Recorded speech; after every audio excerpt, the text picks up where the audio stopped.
আসসালামু আলাইকুম বন্ধুরা, কেমন আছেন সবাই? আশা করি সবাই ভালো আছেন। বন্ধুরা, আজকে যাচ্ছি হানজালাকে নিয়ে কিন্তু বাজারে মাছ কিনতে। তো অবশেষে চলে আসলাম আমরা মাহমুদপুর বাজারে। হানজালা আমার সঙ্গে আছে, আমার সঙ্গে কিন্তু আমার ক্যামেরার ভাগ্নে রাকিব আছে। রাকিব কিন্তু ক্যামেরা করতেছে, অনেক ভালো ক্যামেরা করে, ও সবসময় আমার সঙ্গে থাকে। তো আমি গাড়ি থেকে নেমে পড়লাম, হানজালাকেও নামিয়ে নেব। এখন আমরা বাজারের উদ্দেশ্যে রওনা হব। আসলে অনেক স্মৃতি মনে পড়ে, ছোটবেলায় আমরাও এরকম বাজার গেছি বাবার সঙ্গে, অনেক আনন্দ করেছি, অনেক মজা পাইছি। আসলে এই মজাটা সবাই বুঝতে পারবে না, যারা এরকম বাবার সঙ্গে গ্রাম অঞ্চলে এরকম হাট বাজারে গিয়েছে, বেড়াইছে, ঘুরছে, বাজার করছে, তারাই এই মজাটা বুঝবে। তাছাড়া অন্য কাউকে এটা আসলে বলে বোঝানোর মতো নয়। অবশ্যই যারা গিয়েছেন তারা অবশ্যই আমাদেরকে কমেন্ট করে জানাবেন কে কে এরকম করে বাবার সঙ্গে বাবার হাত ধরে হাটে বাজারে গিয়ে বাজার করেছেন। আসলে এটা আলাদা একটা অনুভূতি, যারা গিয়েছেন তারাই বলতে পারবেন, তারাই বুঝতে পারবেন। গ্রামীণ বাজারগুলোতে আসলে গ্রামের মানুষ বাজার করে বেশি। সারাদিন মাঠে পরিশ্রম করে কাজ করার পরে যে পারিশ্রমিকটা পায়, সেই পারিশ্রমিক নিয়েই কিন্তু সরাসরি তারা বাজারে চলে আসে, বাজার করে নিয়ে কিন্তু তারা রান্না করে খাবার দাবার খায়। আর গ্রামের মানুষ কিন্তু সবসময় টাটকা জিনিস খায়, টাটকা সবজি, টাটকা মাছ, সব রকম কিছুই কিন্তু বাজারে কিন্তু টাটকা ওঠে। তার কারণ এখানে যে মাছগুলো পাবেন সব মাছগুলি বিল থেকে, পুকুর থেকে সরাসরি ধরে কিন্তু বাজারে তোলা হয়। আর সেই টাটকা জিনিসগুলি কিন্তু গ্রামের মানুষ কিনে নিয়ে গিয়ে খায়। এই যে দেখছেন মাছগুলো একদম টাটকা, অনেক বড় বড় সিলভার মাছ।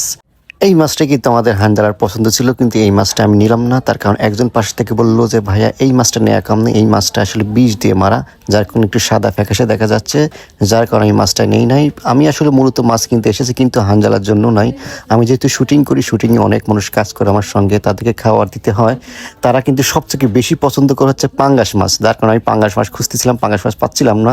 এই সাইডে একজনের কাছে পাঙ্গাস মাছ আছে, কিন্তু পাঙ্গাস মাছগুলি আসলে সবগুলোই মরা। তো আমি নিতে চাচ্ছিলাম, তো উনি বললো যে ভাইয়া এই মাত্র মারা গেছে, নতুন মাছ। আমি আসলে যার কারণে তুলে রাখছি, উনি আমাদের পরিচিত, অবশ্যই উনি আমাকে খারাপ মাছ দেবে না। তার কারণ ওনার কাছ থেকে আমি এর আগেও অনেক মাছ নিয়েছি, খুবই ভালো মাছ দেন উনি আমাকে, কারণ উনি আমাকে চেনে যে আমি সবসময় ভালো মাছই কেনার চেষ্টা করি। আমি যদিও মরা মাছ নিতে চাচ্ছিলাম না, কিন্তু উনি আমাকে জোর করে দিয়েছে যে ভাই আপনি নেন, অবশ্যই ভালো হবে, যদি খারাপ হয় পরবর্তীতে আপনি আমাকে জানাবেন যে খারাপ হয়েছে। তো যাই হোক, ওনার কথায় বিশ্বাস করে আমি মাছগুলো নিয়ে নিলাম। আর পাঙ্গাস মাছ কিন্তু সবসময় আমি কেটে নেই, উনি আমাকে সুন্দর করে কেটে দিচ্ছিল। আমি ওনাকে বলছিলাম যে হ্যাঁ পাঙ্গাস মাছগুলো সুন্দর করে চিকন করে কেটে দেবেন, তার কারণ বেশি মোটা করে কাটলে পরে তার ভেতরে ঝাল মশলা আসলে যাওয়ার একটু সমস্যা হয়। যেহেতু আমার যারা কাজ করে আমার সঙ্গে, তারা সবাই পাঙ্গাস মাছ পছন্দ করে, আর খুবই স্বাদ, আপনাদের ভাবি আসলে খুবই টেস্টি করে রান্না করে, যার কারণে সবাই পছন্দ করে। শুধু বারবার তারা বলে যে ভাবির হাতের পাঙ্গাস মাছ রান্না করবো। এদিকে হানজালা কিন্তু খুবই বিরক্ত হচ্ছে, বাজারে এসে গরম লাগতেছে।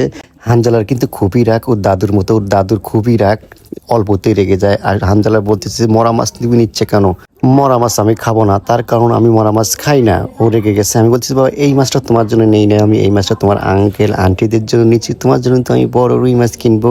তারপরে ও একটু রিল্যাক্স হয়। তারপরে যাই হোক, আমাদের মাছ কাটার দিকে চলতেছিল, অনেক সুন্দর করে মাছটা কেটে দিচ্ছিল। মাছটা কাটা হলে পরে আমরা হানজালাকে নিয়ে আবার বাসায় ফিরে আসবো, অবশ্যই আপনাদেরকে দেখাবো। আর বাজারে একটু ভিউটা আপনাদেরকে দেখালাম, একদম গ্রামীণ পরিবেশে গ্রামীণ বাজার। এটা আসলে সচরাচর দেখা যায় না। আমাদের মাহমুদপুর বাজারটা আসলে একদম ঐতিহ্যবাহী একটা বাজার, অনেক পুরাতন বাজার, অনেক আগের থেকেই এরকম গ্রামীণ পরিবেশে এরকম বাজার বসে। দূর দূরান্ত থেকে মানুষ বেচা কিনা করতে আসে, অনেক পপুলার নাম করা একটা বাজার। অবশ্যই যারা আমাদের পাবনা জেলার মানুষ, তারা অবশ্যই আমাদের এই মাহমুদপুর বাজারে অবশ্যই আসবেন, একদিন বাজার করে দেখতে পারবেন, বুঝতে পারবেন আসলে এই বাজারটা কত সুন্দর। তো যাই হোক, মাছ কাটা শেষ হয়ে গেছে, মাছটা নিয়ে আমি আর হানজালা ওইদিকে যাচ্ছি অন্য মাছের আড়তে, যে আসলে আর অন্য কোনো মাছ আছে কিনা। যেহেতু হানজালা পাঙ্গাস মাছ খায় না, হানজালার জন্য আলাদা রকম মাছ কিনতে হবে, কিন্তু এখানে আসলে ভালো মাছ আমি পাচ্ছিলাম না। তো যার কারণে মাছটা কিনতে মন চাচ্ছিল না। আমি হানজালাকে বললাম বাবা তোমার জন্য আমি মাছ টিবুনিয়া থেকে কিনে নিয়ে আসবো, বড় বাজার থেকে, বড় আড়ত থেকে ভালো মাছ তোমার জন্য কিনে নিয়ে আসবো। তো আমি কিন্তু বাজারে আসলে অন্য কোনো কিছু বাজার করতে আসিনি, যা শুধু মাছটা কিনতে আসছিলাম। যেহেতু মাছ কেনা হয়ে গেছে, আমরা গাড়ির কাছে চলে এসেছি, গাড়িটা ঘোরায় নেবো আমরা এখন। ঘোরায় নিয়ে এসে তারপর আমরা চলে যাব বাসায়।